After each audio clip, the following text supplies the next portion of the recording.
other natural resources should be governed. Doc, thanks for joining us on the program. Good evening. Good evening. Thank you. So you've managed to bring friends from all over the third world, generally, into Africa, into Ghana. And also people from Europe. Wonderful. And you're focusing on energy transition and what is called critical earth minerals. Critical minerals. Critical minerals. Critical energy transition minerals. Wonderful. Of like which lithium would be part. I think the opening question is, what lessons have we failed to learn from regular extractives that if we don't apply to this energy transition minerals, we would regret? The first thing to learn is always to remember that these are non-renewable resources, and therefore the way we exploit them should generate as much value as possible, not only for the current generation, but for future generations. As much value as possible beyond revenue, but also the wider development of the economy. This is the lesson to learn from every country which has exploited its mineral resources for the advancement of their people and also the transformation of their economies.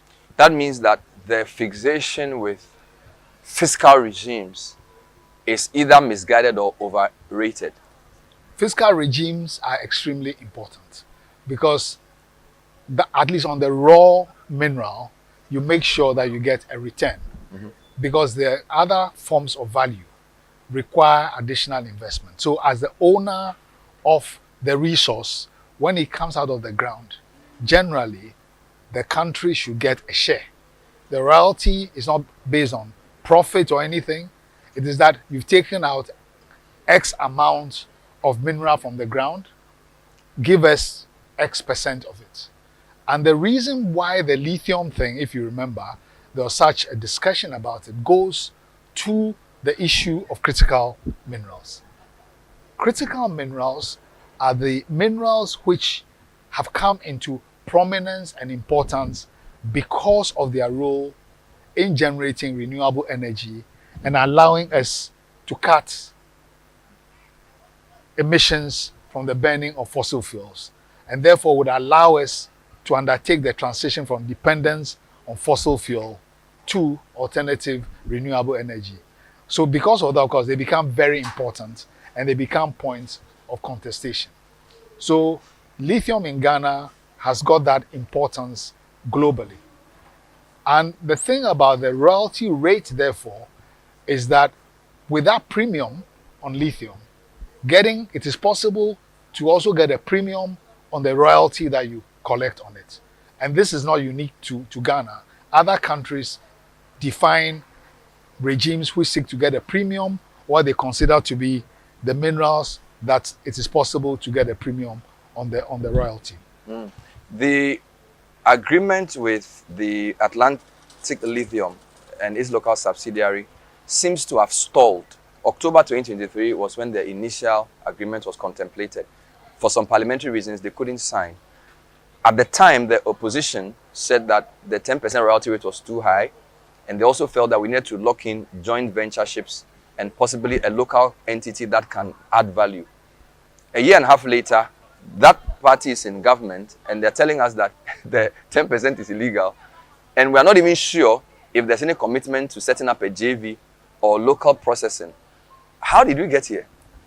Well, I think we got here also because really there was a rush to develop an agreement for one company rather than to take time to develop a methodical long-term framework for how we are going to utilize our critical minerals. And don't forget that lithium is not the only critical mineral that we have in Ghana. We've been mining manganese for more than 100 years. This is one of the battery minerals. We've been mining bauxite for more than 80 years.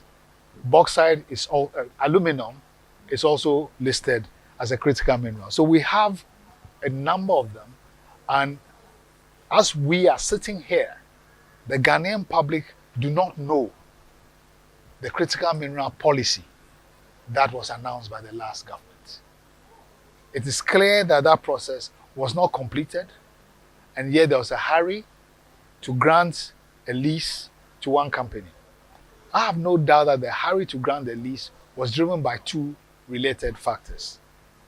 Mineral policy in Ghana is still dominated by the prioritization of revenue.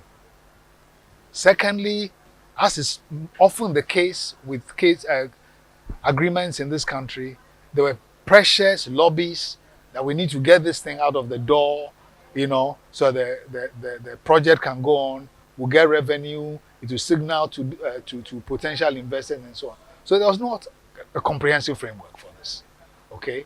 So I can see how we arrived there. So the first thing is the absence of a fully thought through policy. And secondly, the rush with a particular contract, concession outside the context of a more thought through. So are you saying we require a critical earth mineral or critical minerals policy as different from a mining policy? Yes, because actually you can have a mining policy which governs the exploitation of minerals, of concessions granting and so on. But the use of minerals usually is not a mineral policy issue, but it's actually maybe an industrial policy issue, which is connected to how does trade policy affect your ability to invest in value addition, what skills do we need to be able to control. So there are a range of sectoral things which affect how you benefit from your minerals. But there's a core mining sector issue which has to do with your regime around how you exploit your minerals as minerals. So, and in some cases also, therefore, you have a special regime for minerals. So if you look in the Minerals and Mining Act, for example, they have carved out something like uranium as a mineral to be given a particular regime. When under Akufo-Addo, manganese and bauxite were taken out of the purview of the normal operation of the Minerals and Mining Act, and integrated companies were created.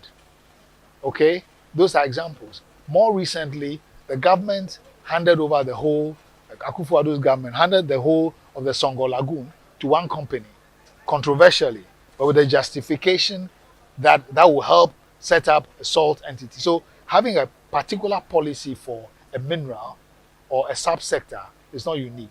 So we are talking therefore about the clarity of the purpose and the instruments that you bring to bear on it. So if we are to move away from a fixation with just royalties and fiscal regimes, I think there are two big issues. The issue of local value addition, even possibly the structure of ownership of the exploiting entity, and then local value addition. As a leading think tank in the extractives, have you had the chance to review what this new government is contemplating with this company? I think just to make a simple and direct answer, the controversy about the royalty, we need to go back to what the law says. Just focus on the mining.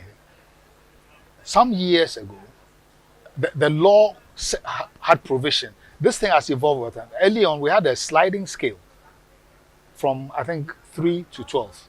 So a depending percent. So depending on the mineral or the market conditions, this thing moved. It was reduced. And then it got fixed at 5%.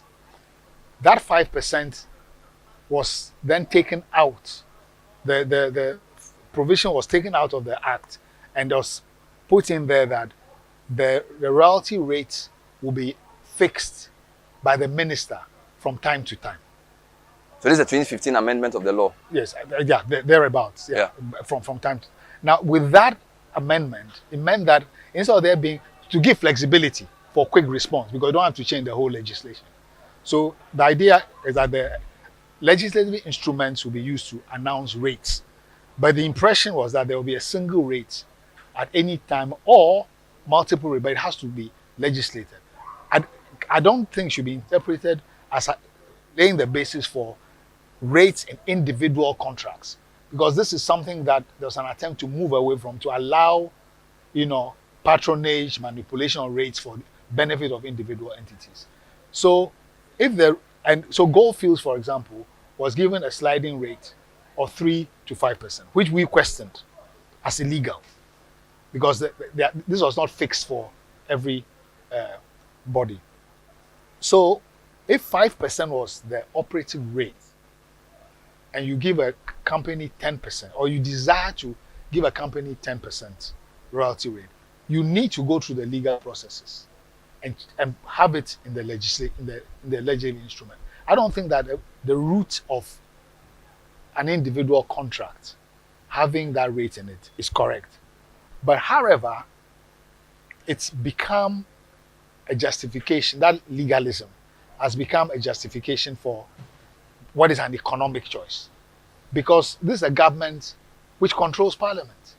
All he has to do is to pass a more broad-based legislation which allows that 10% rate. That's if they really want us to get 10%. Yes, because this is being presented as though the previous government signed 10% is illegal. So you are reverting to what is legal. Yeah, so if you, without thinking about what does Ghana get anyway. If it's and whose corner are you in? If it's legality, it is very simple to take the. And the question is, whose law has been broken? So for me, the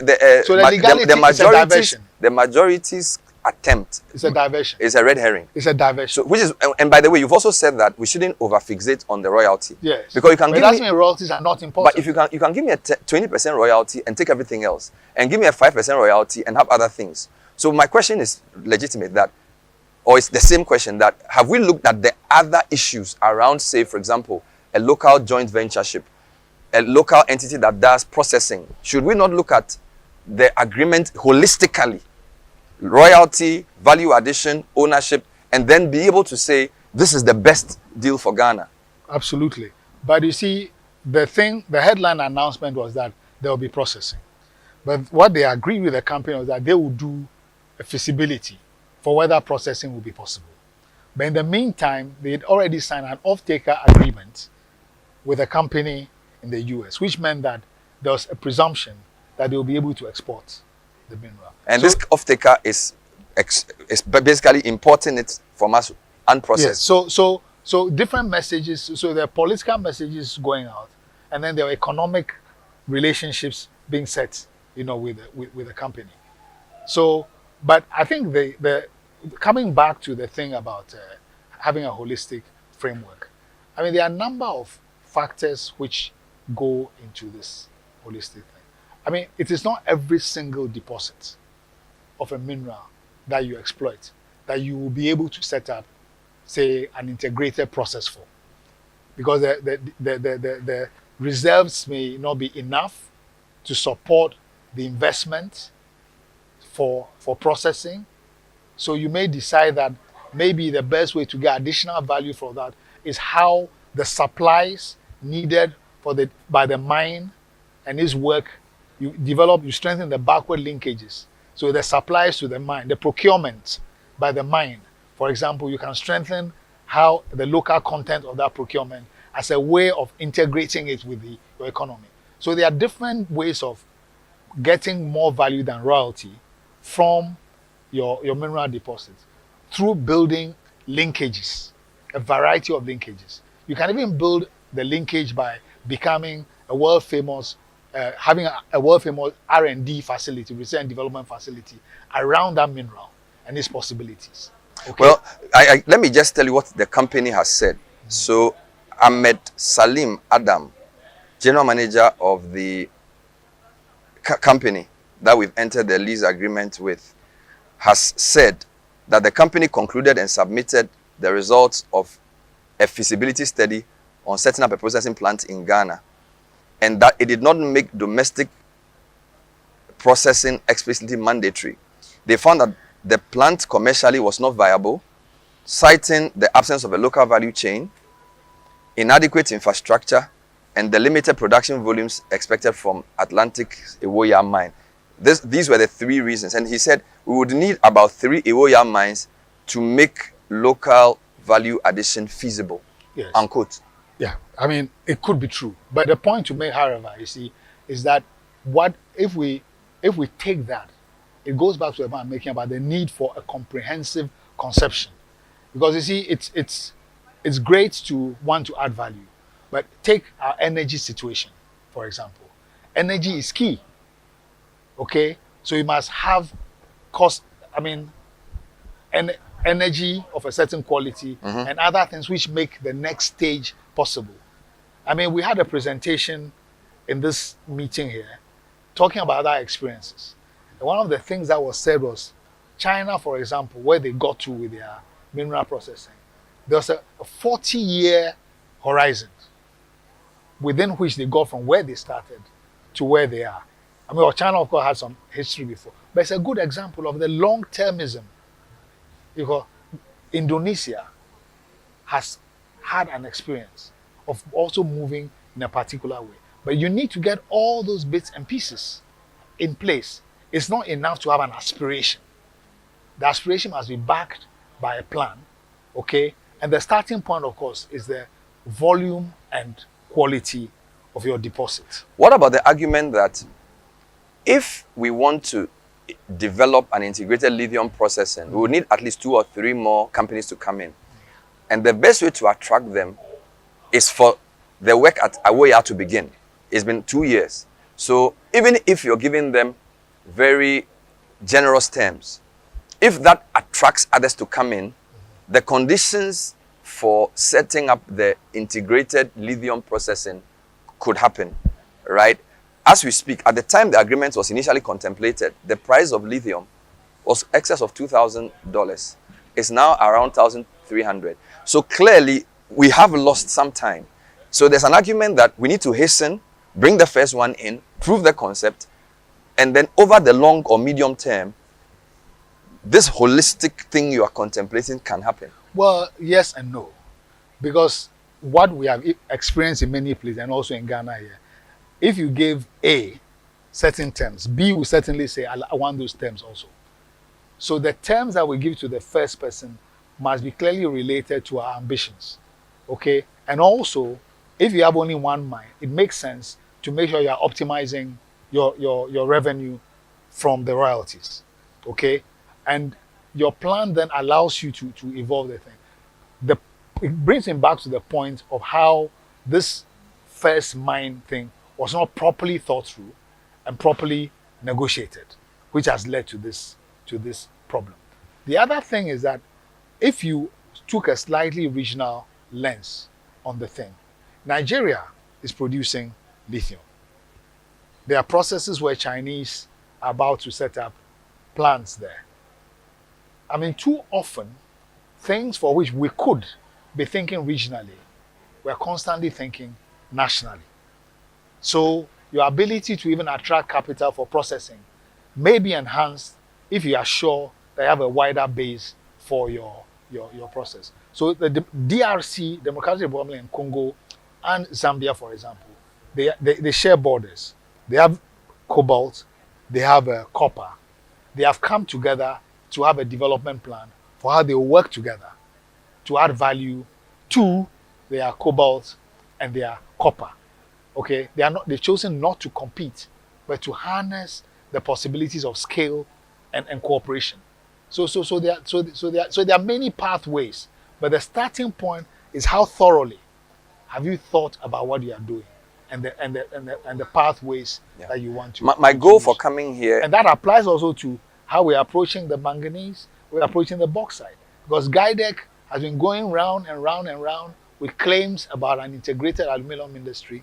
We are not seeing. My goal for coming here was to see case studies of specific countries and how they are handling aspects of their critical mineral value chains. So you mentioned, for example, DRC, where there's a Center for Excellence for Batteries. I'll be speaking to Professor Kalele about this. South Africa as well, an organization called AfriVolt, speaking to them as well. It would be interesting to talk to somebody from outside Africa, because I heard the Indonesian Prime Minister talking about what they wanted to do with tin and manganese. And this was in a Western country, saying that they decided to ban the raw export of those products because they felt that the value addition imperative was now or never. So I'm going to sort of go into those, but I just wanted your final take on what should happen in Ghana now. All right? What should civil society and the public be demanding for? Because this government has a super majority. They seem to be saying that we will renegotiate the deal, but we are not very sure if it's based on a developmental state model or a crony capitalism agenda. So I'm not really sure what the public should be asking their MPs in relation to this lithium deal. Yeah. immediately on the royalty, I think they should not kid us. That's a legality issue. They can use the law to maintain the 10%. Two, across the continent, there's a consensus, including even from the last government, that we should move away from exporting raw minerals to having mechanisms that use minerals as a basis for industrialization, value addition, job creation, and so on and so forth, which is about building, linkages backwards and forward. I think that agenda should be the basis of how we go forward around the lithium. It may have regional dimensions, but we have to go forward that. And that also requires, therefore, that in this moment when there's a lot of interest in critical minerals, we take a deep breath and develop a proper strategy for the exploitation of Ghana's critical minerals. Because late last year, an African framework, the African Green Mineral Strategy, was developed, which is pointing to some of the ways in which countries can work together. Right. If you look at what some countries have developed for themselves, the quality and depth of work which has gone into it, it lays the basis not only for your mineral policy, for your mineral, but how minerals can contribute to an economic-wide transformation, which is why our conference is around this issue of how the energy transition, which requires the use of critical minerals, is also an opportunity for advancing Africa's structural economic transformation. And that really, in a microcosm, is what the Ghana project around critical minerals should also be about. And we're coming to you from the sidelines of the first meeting of this international consultation on energy transition, critical minerals, and structural economic transformation. When we come back, we'll breeze through 3 case studies: South Africa, DRC, and possibly Indonesia, on case studies on how to treat these critical minerals. Stay with us.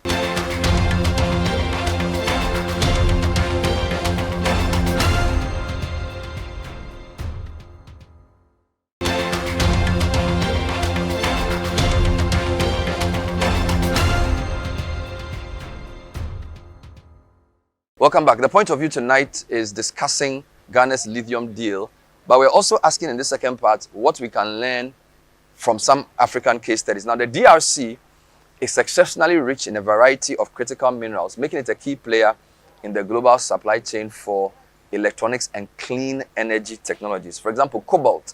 The DRC is the world's leading producer of cobalt, accounting for over 70% of the global supply. And they also have approximately half of the world's proven reserves. They also are blessed with copper, tin, and tungsten and other critical minerals.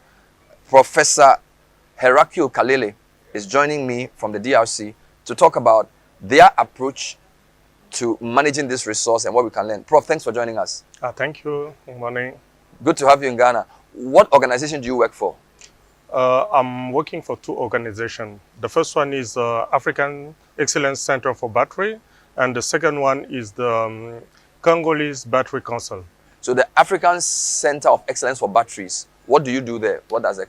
That is the academic part of the project, who is aimed to build the capacity, how to call it again, the competencies, because the company who are coming will need a labor workforce with high skills. So at the African Excellence Center for Battery, you are building that capacity and you are innovating and doing research in the battery field. So that's on the academic side. Yeah. What about the Congo, the second organization? The second organization, the Congolese Battery Council, that is the establishment from the government part, who is leading to put in place all the steps of the battery value chain.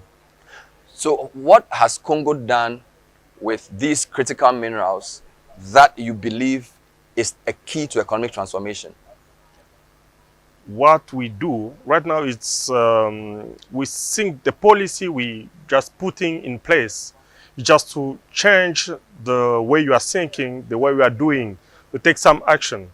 is that to convert from before it was like we have this mineral is coming from the pit to the port, but right now we want to add value, and we integrate some new products, which is electric battery for electric vehicle.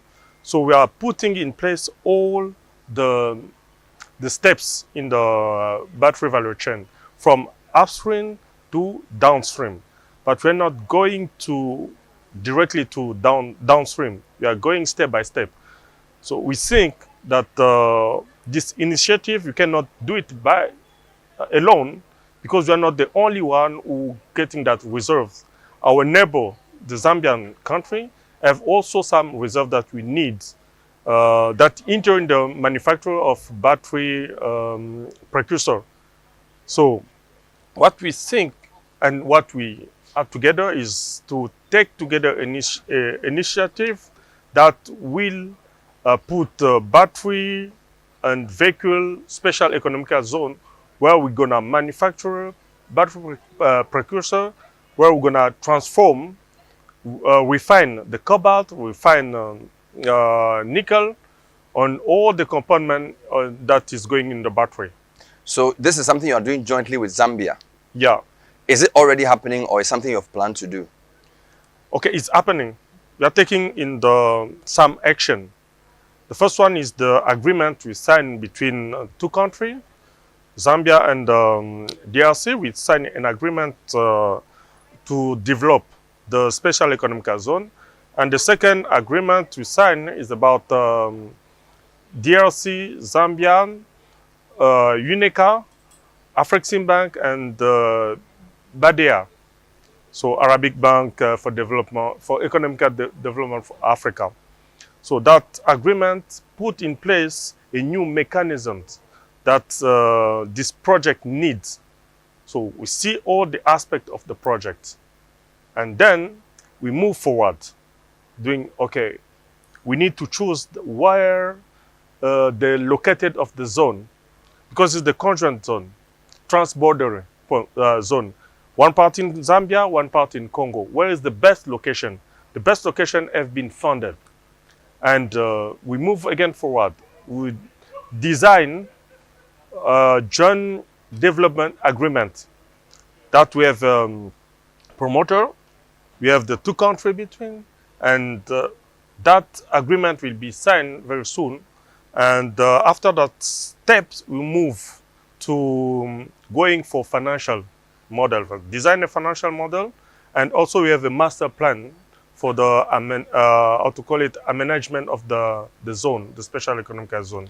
So by which date do you expect DRC to be producing batteries in your country?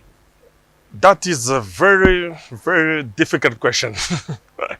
To produce battery is a good thing, but we need to build an economical ecosystem.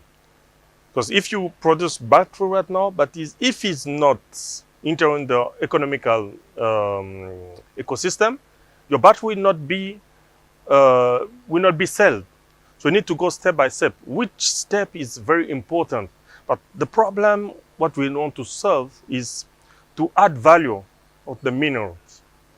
Is not to implement all the steps of the battery value chain. So at least add value initially, and then develop the capacity. So if possible, one day you can produce the full battery, yes. But for now, it's value addition. Yeah. So so has DRC banned the export of raw cobalt?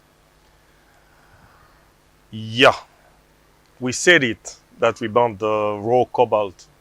And also, the cobalt what we are exporting is not raw cobalt and concentrate cobalt, but is cobalt hydroxide. You get just a few transformation. So we need to move to cobalt sulfate, which is integrating the battery grade material. The raw material for battery is, the model we are choosing is the NMC battery. And for NMC battery, the cobalt needs to be cobalt sulfate. So we are moving from hydroxide cobalt to cobalt sulfate. Finally, what is your advice to Ghana as we discuss lithium? Because we're also contemplating an agreement with a company to extract lithium, and there's a big debate in Ghana. What is your advice to the country? The advice I will give to Ghana, if I can, is just to see the model. You are not, Ghana, you're not only rely on lithium, because lithium is one part of the component of the battery. So you need to have a model with integrated model. You see which country will need that lithium. We can put together and work together with that country. So you don't need to work alone, because you have many constraints. And also you see many countries wanted to produce lithium. And you need to have like alliance with those countries that can see what is the cut of the quantity of the lithium you need to produce. To design your model according to what the market is asking for. And you need to have people who does have the technology. So you need to build many things. So it's a full project, and the project will have many components. Wonderful. You need to integrate all that component in the project. Especially, you need to build the skills. All right. So I don't know, it's the first time you have a lithium. So you are mining lithium, you need to create the competencies to transform and refine the lithium. Thank you, Professor Herakil Kalele from the Congo Cobalt Council and also the Center of Excellence for Batteries, where they work together with their neighbors, Zambia, to develop the value chain for critical minerals. This is still the point of view. We're turning our attention next to South Africa, where I'll be speaking to somebody else with some ideas from that country on how to manage these critical minerals. Stay with us.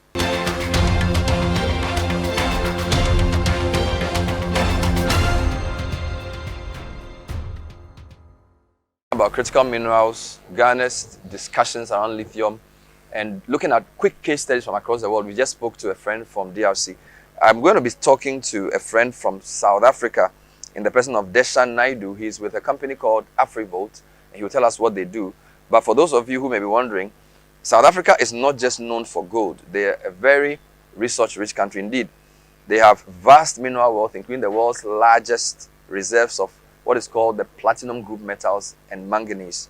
And South Africa as well is known for gold and diamonds and the rest of them. So what are some of the things happening in the South African space in relation to these critical minerals? And how can Ghana copy or modify some of these? So Deshan, thanks for joining us. Welcome. Pleasure to be here. Wonderful. So we in Ghana always talk about South Africa as the example of gold. And people compare Johannesburg to Obuasi, where they say Johannesburg is built on gold and Obuasi has been left unbuilt. So is the story as rosy as we see it from there, that look, South Africa's development is largely due to mineral wealth? Is that correct? Well, you know the saying that goes, not all that glitters is gold. And I think that is very much the case, not only for South Africa, for a lot of African-rich, mineral-rich countries, right? Where initially you have this boom in terms of economic activity and job creation as a consequence of mining activity. But I think in South Africa specifically, we talk about the last 10 to 15 years as being the lost decade or the last decade and a half, where you saw a lot of these big, giant mining companies not investing in exploratory mining assets as a consequence of other issues in terms of geopolitics as well as domestic politics. You look at the corruption, for example, in South Africa, the lack of service delivery. So to answer your question, I do not think that is the case. But certainly you would say that some of your country's economic development has been supported by a prudent use of the resources from mining, generally. I don't know if I agree with that. And maybe I'm taking a bit of a contrarian approach. No problem. Again, you know, my approach is based not in a representation of my company, but this is my personal view. And the reason I say this is because if you think about the lagging effect of, you know, the multiplier effect of mining and the economic activity associated with it, what we find is that a lot of this wealth has been externalized from South Africa. So yes, whilst we have these mineral deposits, we don't feel as if there's been to use the word, a just development of these resources in our country. With a lot of these major mining companies headquartered and listed outside South Africa now, and as I mentioned, the lack of rehabilitation of mining sites, as well as bringing in CSOs into the mix and ensuring that the community benefits from this. I think over the last, I'd say, 2 decades or so, there's definitely been an increase in the amount of responsibility for mine rehabilitation, tailing rehabilitation, and just ensuring that the community benefits from these activities. But back in the heyday of the gold rush, I don't think these were front of mind, and as a consequence, I wouldn't say that it has been significant value addition in terms of economic activity relative to what we could have. Wonderful. Now that we are at the, I won't say the cusp of the energy transition, essentially within the middle of the energy transition, what opportunity do you think these critical minerals offer to countries like South Africa, DRC, or even Ghana as a way of changing the narrative? Sorry, can you just repeat the question? So my point is, now we are in an energy transition. Yes. What opportunity do these critical minerals like manganese, lithium, cobalt, what do they offer for us to change the narrative around exploiting minerals and basically exporting them raw? Yeah, exactly. And I think this is a fundamental opportunity. I'm sure you've heard it from the other speakers as well. We are really at the cusp of economic development as a continent. You know, people talk about Africa as the last frontier of industrialization, and I truly believe that. I believe that we have the opportunity that the oil giants had 50 years ago in terms of ensuring that this is the last opportunity that we have to create economic activity in our continent. So we need to do this in a very pragmatic and inclusive way. And it is important to ensure that we actually beneficiate these minerals and create economic activity on the back of that beneficiation, and ensure that we do this in an inclusive manner. So, you know, if we talk about the lithium-ion battery market, it is one of the largest growing industries in the world at this point in time. And Africa is sitting on significant wealth of mineral resources associated with this energy transition. So it is important that we create partnerships, and partnerships I emphasize, because I think a lot of this cannot be unlocked without co-opetition and collaboration with our competition in order to actually achieve the quality of resource beneficiation that we require to feed into this value chain. Your company has been portrayed here at this conference as a good example of an industrial startup that can partner with, whether it's government or international players, to really add value and also develop local competence. Talk to me about AfriVolt and why it's an important piece in this jigsaw. Yeah, thank you again for the opportunity. So AfriVolt is, as you mentioned, an industrial startup. We are pioneering lithium-ion cell manufacturing in Southern Africa, and we're doing this in collaboration with a Tier 1 Chinese partner. Now, if we look at the global battery industry, the reason that this is important is for the audience as well. There's significant strain on the South African electricity grid. And over the last couple of years, we've had significant outages and blackouts on a rolling basis as a consequence of a lack of reinvestment into infrastructure in our electricity grid. And fortuitously, and I think this is for the main in Africa, we have great solar irradiation heat maps. And as a consequence, we've managed to bring in a significant amount, north of 5 gigawatts of renewable energy over the last several years. And aligned with this new renewable energy, we need to also ensure that there's an element of storage that occurs. Because as the sun shines, because we have such constraints on the grid, sometimes the grid cannot support the renewable energy influx. And instead of that energy being dissipated into the atmosphere after being generated, storage becomes a very important piece of that jigsaw puzzle. Further to that, I think if you look at the cost per kilowatt hour and the reduction of those battery cells and the battery products over the last several years, it is now a no-brainer for most renewable projects to have an element of storage associated with it. And this is what we want to do as AfriVolt. Right now, if you look at global market dynamics, out of Asia, north of 70% of batteries are produced in Asia, and more than 95% of processing of battery minerals to battery grade occurs in Asia. So I think as a continent, it is important to ensure that we try and nearshore that, create these regional value chains, and then unlock the economic activity. But again, to do it in a very just When manner. should we expect to see the first few batteries from AfriVolt? Where are you in that conversation? How close are you to your We're- first manufacturer? We're close. And when I say close, again, this project has been like herding cats, to be honest with you. It's such a complicated industry when it looks at the intellectual property and the transfer thereof from Asian players. I think we are one signature away from hopefully a joint venture agreement, which we aim to announce next year. And then first sales off the line probably towards the end of 2028. Wonderful. So that's where we're at in the process. I wish you well. Hope to talk to you soon. Deshan Naidu is from AfriVolt, a technology industrial startup doing some wonderful things within the battery space in South Africa. AfriVolt is the name of the company. This is still the point of view. We're moving next to Kenya and hopefully end in Indonesia as we discuss this very interesting sector. Stay with us.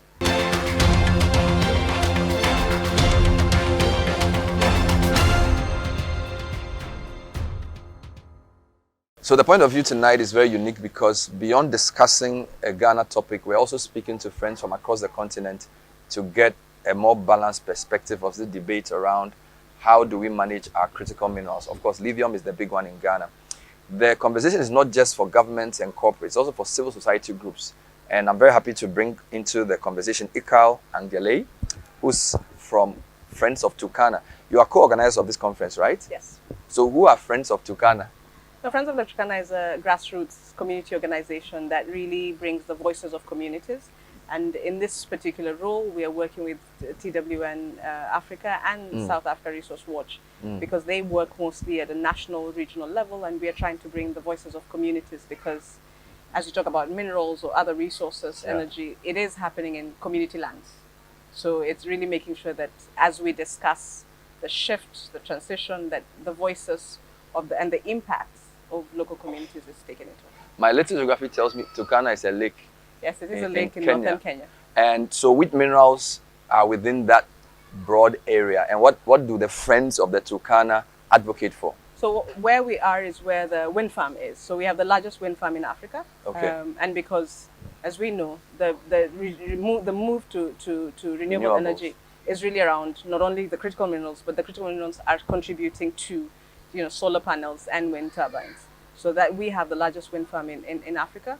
And what we are basically saying is that as we look at this transition, we've got to ask ourselves, who's bearing the costs? Because communities, whether it is on the lithium, who are being, for example, the Atewa forest, where your resources are, the people who are being displaced. So we are actually asking the question, who's bearing the cost? And why should certain communities be the ones to be displaced in this transition? Are the communities in your region involved at any point in discussions around setting up these wind farms? Is it through the chiefs? Is it through how do you get into the conversation? So usually the government signs an agreement, and in this particular case, the government of Kenya has given guarantee. And so the investors come in and set up the wind farm. While at it, then it means that for the communities, it's the displacement that happens. They're usually engaged for a level of, corporate social responsibilities. But at that particular time, what is the CSR versus the livelihood impact of these communities? So in the essence, communities are rarely informed. And when they are, they're actually informed from a place of vulnerability, less to really engage with. The challenge in Ghana is usually that chiefs will then go and agree to some royalty payments, which they don't account for generally. Yes. And therefore they will say, we support this. In your case, how do you have community meetings? And even if you engage the company or the government, what beneficiation comes to the communities that get affected by this type of exploitation? So in the Kenyan context, yes, there are community meetings. But again, when it's state-driven, then there's that challenge where you're thinking it is the state. A lot of these places are far from the city. And so the presence of state is quite heavy. When the companies are coming in, they engage the communities, but from a place of, we will give you jobs, we will give you, education, we will give you things. But at the same time, they're not actually recognizing that this is your resource. I think that's the one thing that the beneficiation conversation has to recognize, that this is a resource that belongs to the people. Take for example, your cocoa. it is yours. So if I'm coming to buy cocoa from you, I'm buying it from you. I'm not asking you that I give you CSR and give you education, so I take your cocoa. So I guess we have to start to really ask ourselves, how do we view these resources, and who is it critical for? Who actually how should we engage from a place of ownership, from a place of really understanding? And sadly, because our governments seem to be engaging with this conversation from a place of immediate resources. So there's a desperation for immediate revenues that is leading them to, cut deals, but also their own. Again, you see, for a lot of these things, elections are 5 years, but these resources are longer. So you find a lot of the politicians engaging from an electoral cycle rather than a prosperity of the state, of the system. I find your CSO very interesting because we do have local community-based CSOs, but they don't really get voice. So for a community-based CSO to be on the continental level, even here, it tells me you have a different approach. And even though you may be fighting for local issues, it's from a broader national context. How did you do that? Because most CSOs who are engaging critically at national debate are based in the capital city, and they're basically donor funded. But yours is doing a lot of things at the same time. So just tell me a bit about your model and what we can learn from that. I mean, one of the things for this particular meeting, from this, it's a partnership of 3 organizations, but it's also of 3 different meetings. We actually were able to bring together community members and miners from 23 countries to be able to just say, what are some of the community conversations? And I think that is very critical because as long as, national NGOs are talking about these things, I think they should be informed from communities' perspectives. Yeah. And so our model is really, how do you build from the communities, organizing from the communities up, but also, again, our struggles are not specific to Kenya. You've got to also see that they're happening, the same struggles, the same challenges are being faced by communities in Guinea, are being faced by communities in Cameroon, the DRC, as you've heard from my colleague, from the previous speaker. So you see these challenges. And so unless we're able to build a community of practice amongst community members so that they can shape and inform the public debate and advocacy agenda for the NGOs, Wonderful. Then we're stuck. So if you're watching this in a community, you have agency, you have voice, as our friend from Kenya, Ikal, has been eloquently espousing. It's not a conversation for politicians or business elites alone. The resource belongs to you, so get involved. It's been great talking to you, actually. Thank you very much. Wonderful. This is still the point of view. We'll wrap up when we come back. We've been discussing Ghana's lithium deal through the lens of a number of comparative countries. Stay with us.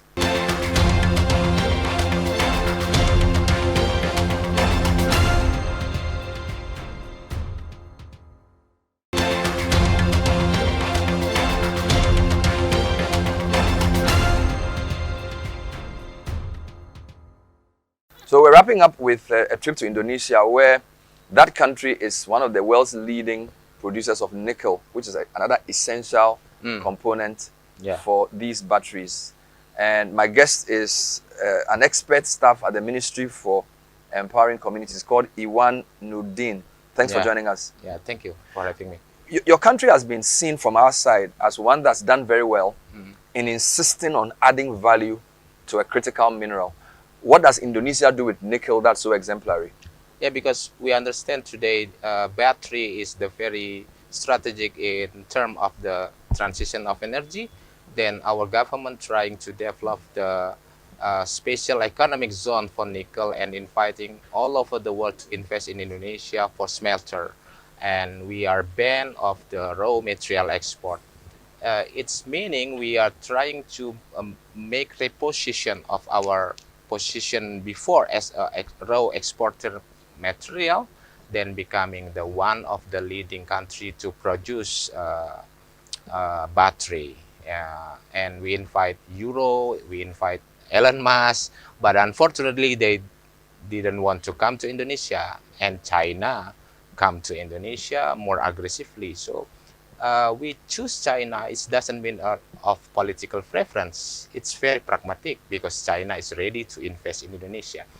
And what I want to say is we really understand about the transition of energy. Then we need to repositioning our position because from the colonial era until maybe 20 years ago, Indonesia still as a raw material exporter. So we are trying to make a difference. How long has it been since your country banned the export of raw nickel? 10 years. 10 years. Yes. And you say it's been worth it. Yeah. So what percentage of your nickel do you convert into batteries? And nickel is the one of the resources for the battery, right? With the cobalt and lithium, but also nickel is resources for the stainless steel. Yeah, we understand the stainless steel, and also the battery is the base of industrial in Indonesia. So, but actually the downstreaming, it's not only the nickel. We are also make an implementation of downstreaming on plant station, particularly on palm oil, and also in fisheries. Meaning we understand our resources need to make us more richer, and the way to do that is make a downstreaming industry in Indonesia. And our ministry work is for make a implication of the industry. Sometimes it's not good for the community. So the government developed the new minister of empowering community. That's we empowering the community around the industrial area, around the downstreaming area, to make them more capacity to involve with the industry, and also they still maintain this economy. So there's a whole ministry around communities Yes. where resources are exploited or where industrialization affects. Yes. This is not just for nickel, it Yeah. applies to oil, palm, and all of those. Yes, yes, yes. Wow. How long has the ministry been in existence? It's just new ministry. It's a new actually. ministry. Yeah, yeah. So what are some of the things you do in the communities? We have developed the cluster for the empowering community, particularly to propose the poverty eradication, and also to make them have a capability to increase their productivity and income. Amazing. And how interesting is this model for other countries? Because I'm not sure in Ghana there's a ministry for community empowerment yet. Actually, the government already used the many empowering, right, to the community in terms of health, in terms of education, in terms of skill, but it's not organized well, and may be fragmented in different institutions. So that's why we understand that Indonesia needs to organize more one institution to empowering the community, because the empowering is the government obligation, right? Amazing Yeah. stuff. So Iwan Nurdin is with the Ministry for Community Empowerment. He's a technical person from that ministry here at the sidelines of this international consultation on energy transition, critical minerals, and structural economic transformation. What would you say Indonesia has gotten to in this journey of transformation? Is Indonesia an economic powerhouse yet, or you're still in transition to becoming a so-called first world country? Where is Indonesia? Indonesia, it's maybe the next global powerhouse in the battery, and then in the plantation, particularly in palm oil. But we need a strategy to implement that. We need the sequence of implementation. So we developed the master plan of the industrialization. That's why Indonesian government trying to make a very sequence. The first is ban the raw material export, and then invite the investor, and also we need the collaborating with the more financial institution to invest more on the way of Indonesia to go to the become a powerhouse of the industrialization. Yeah, Iwan, it's a long journey. amazing. Yeah. Thanks for talking to us. Iwan Nurdin is with the ministry that coordinates empowering communities, and he's been talking to us in this very interesting conversation around